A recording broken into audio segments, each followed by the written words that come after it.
keep on shining.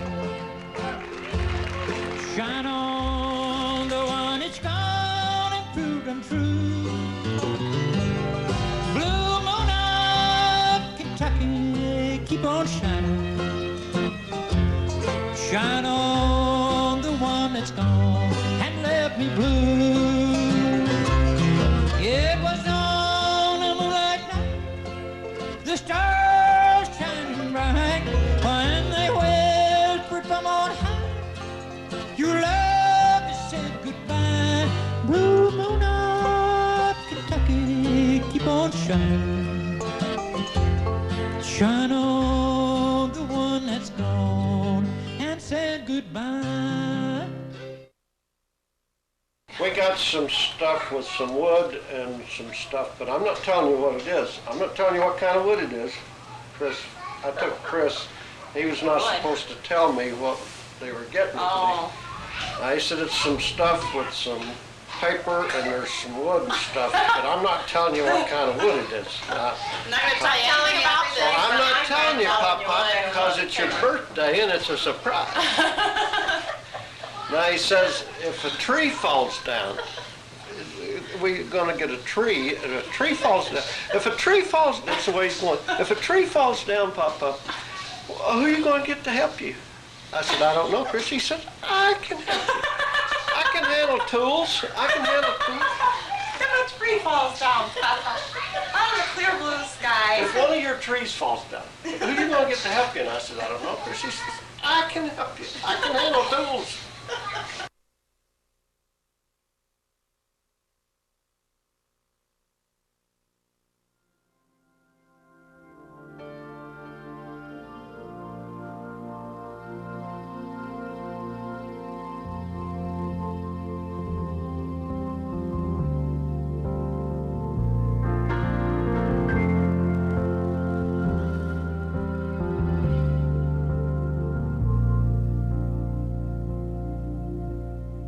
Don't know much about you, I don't know who you are.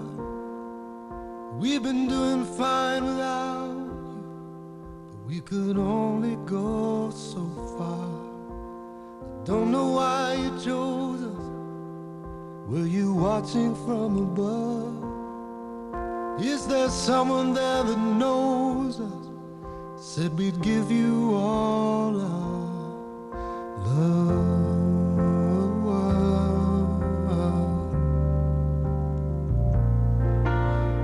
Laugh just like your mother? Will you sigh like your old man? Will something skip a generation like I've heard they often can?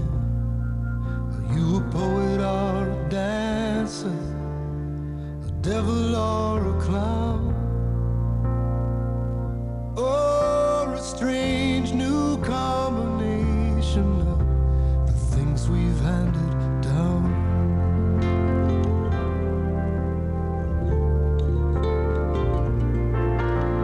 I wonder who you look like. Will your hair fall down and curl? Will you be mama's boy or daddy's little girl? Will you be a sad reminder of what's been lost along the way? Maybe you can help me find her and the things you do and say.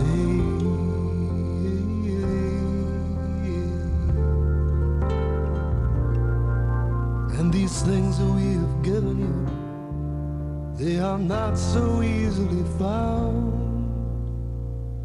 Oh, but you can thank us later for the things we've handed down.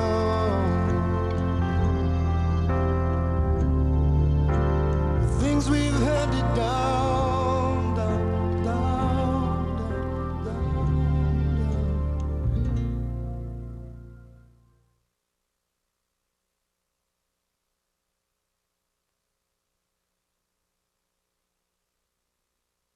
I'm Vernon Green, 80 years old. I found Mr. John Fox, me and my brother-in-law. when he passed away. And he was a good man. He wasn't a better man in this country than he was. And his son, I knowed him, Ade Fox. He worked for the Southern Mining Company at Gatlin for years and years. And they finally moved back to his home place where he raised. Then he moved to Barberville, Kentucky, where he passed away. And he was a good man. And he married some of my relations. I don't know how close. Mr. John Fox, he had brought a rope and a sack. He had cut up corn. And on the far end of the cemetery, he laid his rope and his sack across it. And he made it back, I'd say about 300 foot of gas. He sat down and he passed away. He had his hat pulled down over his face. It didn't look like he'd moved a foot. And he was a good man.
Our father, Charles Franklin Fox, was born on February 26, 1928, to our grandparents, Ade Fox and Ruth Thompson Fox, by Dr. Howard, the company doctor for Gatliff Coal Company, the same doctor who, as Dad put it, delivered actress Patricia Ryan. Gatliff, Kentucky, a small coal mining town run by the Southern Mining Company of Gatliff, later to become Gatliff Coal Company. Yes, Gatliff was truly a company town. Today the name Gatliff remains, but the town is nearly empty. It sure seemed to Dad that it was gone. Quite a few years ago, he returned looking for any signs of the old town. He left only with tears and memories.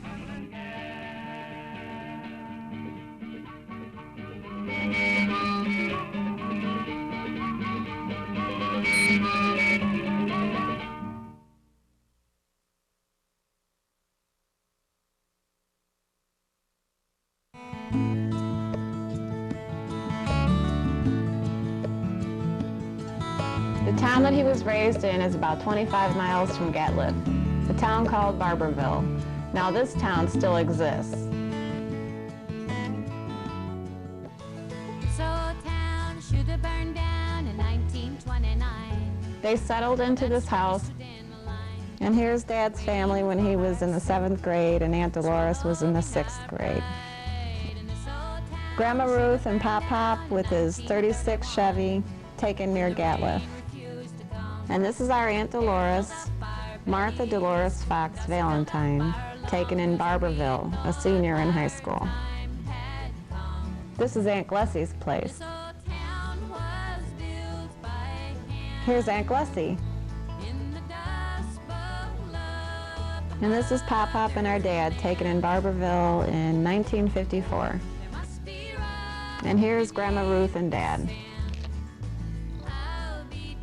And here's our dad and Grandma Alice. Alice used to visit for a week or two at a time. He always enjoyed her visits. This is Betty Jo Thompson and Uncle Sam Thompson at Aunt Glussie's on Greasy Creek in the 50s. And then we've got Grandma Ruth and Aunt Mellie. And here's Barberville High School, which today only has the gym remaining.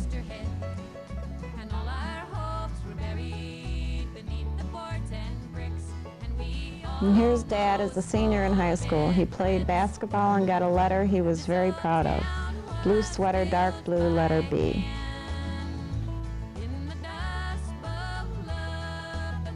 And here's Dad's graduation class, 1946. He was valedictorian of his class. Something to be proud of. Here's a Christmas picture of our Aunt Dolores, our cousin Dorothy, and our dad. Taken in 1955 on Christmas Day. And here's Grandma Ruth and Pop Pop taken at Gatliff, probably the last time they visited Gatliff. And here's our dad with Pop Pop when he came home from boot camp. And here's some pictures of our dad in his Navy days on the USS Macon.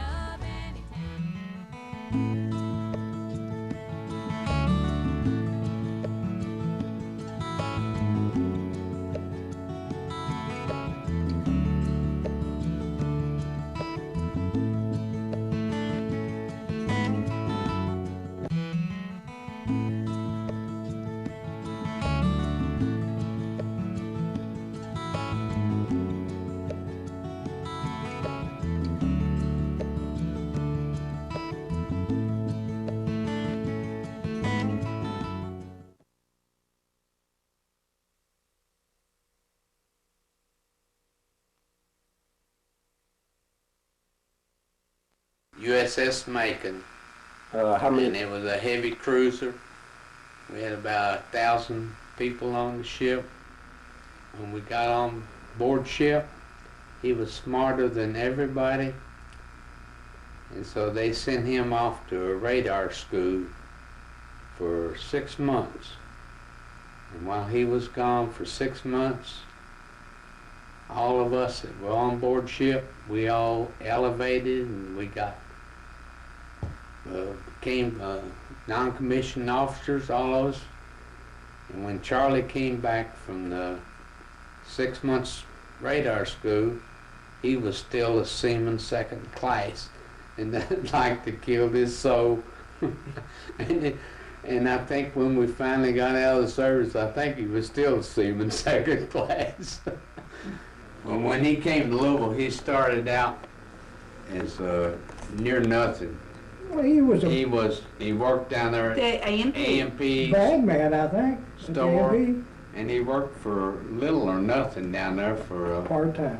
yeah, for about a year or so, didn't he? So it'd be mid-20s? Well, then 5 guys all moved in together, but Yeah. Harold wasn't one of them. Well, Joe Weiss was one of them, right? No? Joe Yeah. Wise and Norman Brown and Dick McGreevy and... I thought Harold was too. Yeah. Were you there? Yeah. Okay, Harold and... Dick, Norman, and Joe, and Charlie. Okay, Charlie was the other one. And he had a light bulb in his little bedroom. It was the little bedroom over on the one side of this apartment. It was a top floor apartment. And it was a string to pull that light bulb, and he had an old rubber chicken hanging on that light bulb. By the neck. He used to crack me up. Were those big ones? Those big rubber chickens? It was a chicken about 11 inches, but it was all deflated, and it was just hanging there. Yeah. And I always thought that was so funny. Charlie was just the most fabulous person I've ever known in all my life. He was the smartest person I've ever known. He and my next door neighbor, Bill Cummings. But Charlie was, he was like the greatest astronaut, really. He was something else. And Charlie got very sick with the flu. and we were living in a one-bedroom apartment in like a housing project. And Charlie was so ill, and he was working at Palmolive, but he didn't really have anybody to take care of him. So he came into our home, and I fed him soup and gave him aspirin and took care of him while he had the flu. So after a few days, he started feeling better. And 6 weeks, I think. well, it really took quite a while for to get Charlie well. He was there for 6 Well, weeks. really, He didn't have much rent money that I month, was did he? really a good cook, you know. But anyway, this one night I'll never forget, because I was out cleaning up the dishes after feeding my husband and Charlie and take care of my little girl, and I was very pregnant. And I had something on the TV that I wanted to see, and all of a sudden Charlie changed the station, and there was Ethel Merman. And I could not stand Ethel Merman. And I had had about 5 weeks of Charlie, and that's when I blew. I said, Dick, I don't want to see Ethel Merman, and if he doesn't turn that TV off, he's out of this apartment. Well, Charlie turned it off real quick. But we look back over the years, and I'd laugh about that. Charlie and I and Ethel Merman. I couldn't stand her. When I got married, Charlie was my best man. Mm-hmm. Well, he came up on us. It was on a Friday night. We were staying at the Merrimack in Cincinnati. Of course, next morning, we got ready to go to the wedding over in Newport. Of course, we had to go to the bar and have a few drinks to get up that false courage to get married. And if it hadn't been for Charlie, I would probably still be there at that bar still drinking. Well, your dad and I would dance while Dick would sit, drink his beer, and your dad kept me entertained. You drank Topballs, didn't you, Dad? I don't know what we drank, but whatever we could afford. But he and I would jitterbug. And in those days, jitterbugging wasn't just footwork. It was picking the girl up and throwing her over the hips and through the legs and up in the air. And we would just really create a lot of attention from all the spectators around. And one night I remember I think we were at the El Rancho, which was a big dance floor, and somebody wanted us to go out to Fort Knox, where we could put on a show for the soldiers. What do you think when you think about how he got to where he did in Sears and that kind of thing? Well, it's hard to believe, because when Charlie left here, he didn't have anything. And actually, we hadn't seen him heard anything from him. We thought maybe he was dead. In fact, Dick and I one night, we called Barberville and made a person-to-person call. Well, we contacted the information to try to find out if his dad had a phone. And we never did find it. Detective agency, or? Well, I phoned, where I worked, we had a contract with a detective agency to check on employees that we hired.